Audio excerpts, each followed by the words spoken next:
Hey everybody, today I'm going to be talking about lip piercing aftercare and how to take care of a new piercing. So let me go ahead and begin. Firstly, I'd like to talk about cleaning a new piercing. You can use either antibacterial hand soap that is scent-free or sea salt. I like to use the sea salt because I have overly sensitive skin. I know some people may have this problem, some people may not. So for people with overly sensitive skin, I recommend using sea salt mixed with distilled water. How you'd make that is 8 ounces of distilled water heated or warmed to a temperature that you're comfortable with, nothing that's going to burn you, and then mixing in a pinch or 1/8 of a teaspoon of sea salt. Sea salt is different from table salt because it doesn't contain, I think it's iodized, I don't know. But sea salt and regular salt aren't the same thing, so you want to make sure that you go out and pick you up some sea salt. And then once you've mixed it in with your water, you're going to want to let that dissolve, and then use a Q-tip to dip into your water and then to clean around your piercing. You're going to want to make sure that you clean the inside and the outside of your piercing so that you can get rid of any of the crusties or the sebum that builds up on your new piercing. After you've done the sea salt soak, you can also take like a cotton swab or a clean paper towel and dip it into your saltwater mix and let that set on, and then place the paper towel over your piercing and inside and out, and let that set there for 5 minutes just so it can loosen up any of the dead skin cells that may be there or any stubborn sebum that's not coming off. So that's how I like to clean it, and I use that mixture 2 or 3 times a day depending on how dirty it feels or how discomforting it feels.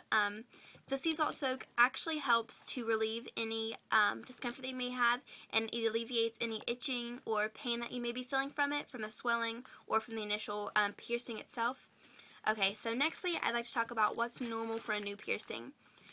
Bleeding, bruising, swelling, and itching is not uncommon for a new piercing.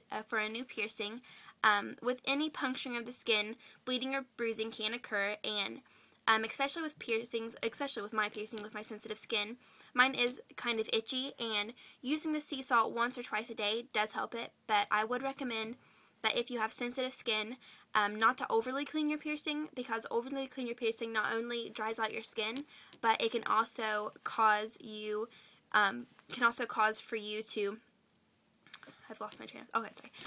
It can also cause a delay in the healing process of your skin. Also, sebum, you may have heard me say that a few times, is also not uncommon with a new piercing. Sebum is a mixture of blood, plasma, lymph, and dead skin cells that mixes together and forms almost like a pus that comes out of your piercing, but it's not a pus. How you know the difference between pus and sebum is that pus is usually yellow or green and indicates an infection, while sebum is clear or a whitish color and indicates a healing process. Nextly, what is abnormal with a piercing?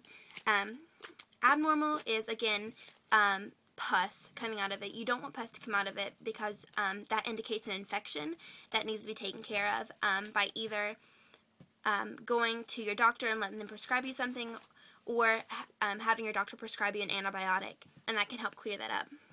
Now, some things to avoid when you get a new piercing would be definitely alcohol, in the drinking kind or in the rubbing alcohol kind. You never want to clean your piercing with rubbing alcohol because that can delay the healing process. Also, you should not clean your piercing with peroxide because it also delays the healing process.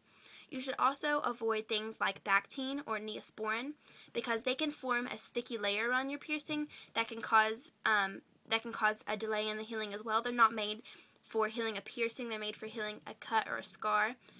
I mean, not a scar, a scar's already healed, but it's not made for a piercing, it's made for a cut. And it won't help heal your piercing properly. Also, you want to avoid swimming in large bodies of water because they usually harbor bacteria, which is very unhelpful when you're wanting your piercing to heal. And also, you should avoid oral contact. That means kissing or other types of oral contact. Do you feel me? Okay, yeah, you should avoid that for at least 1 to 2 months. I mean, you can give your boyfriend or your girlfriend, whatever, a peck on the cheek or on the lips, but you shouldn't. You should never, you know what I mean, like French kiss or anything like that until your piercing is healed, because you don't want to exchange bodily fluids, and you definitely don't want someone else's bodily fluids getting into your piercing, because that can cause infection. Okay, yeah, so if you have any questions, or if you want to, know anything, you can just comment me below, and don't forget to comment, rate, and subscribe. So, thanks guys, bye.